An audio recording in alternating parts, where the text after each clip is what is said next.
الحقوني يا جماعة، حطيت ملمع زجاج بدل ملمع الشطف اللي هو الزيت بدل الملمع بالغلط. الغسالة نوعها بيكو، أعمل إيه؟ هتحصل لها حاجة ولا ليها حل؟ ولا لأ ولا إيه؟ ولا ليها حل. وهيحصل لها هيحصل لها مشاكل كتير جدا.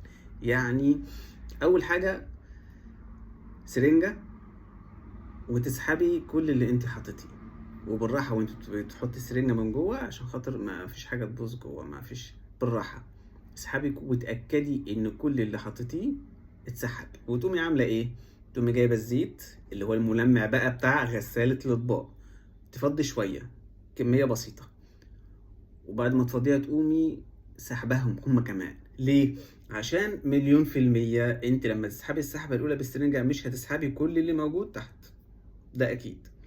طيب لما تحطي بقى شوية من الملمع بتاع غسالة الأطباق وتسحبي تاني، هتسحبي أكتر، هيتبقى برضو شيء بسيط ملخبط كده ده على ده. تحطي كمان كمية بسيطة، معلش خسارة، بس تنضفي التانك بتاع الملمع على الآخر. هو مبيبقاش بياخدش كمية كبيرة، هو بياخد مثلا ممكن ياخد شوية قد كده أساسا من الإزازة، مبياخدش زي الملح كميات كبيرة لأ. تحطي كمان شوية وتسحبيهم بالسرنجة، هيبقى في بواقي، هيبقى في بواقي بس مش زي الاول على الاقل يعني. وتشغلي غسالة الاطباق بعد ما بعد ما تعملي مرتين، تفضي مرتين وتسحبيهم، تعبي بقى بس ما تعبيش الكمية كاملة. هتحطي شوية كمان، شوية خفيف، شوية قد كده وبس، وتقفي ما تسحبيهمش. المرة التالتة دي ما تسحبيهاش، سيبيها وشغلي الغسالة.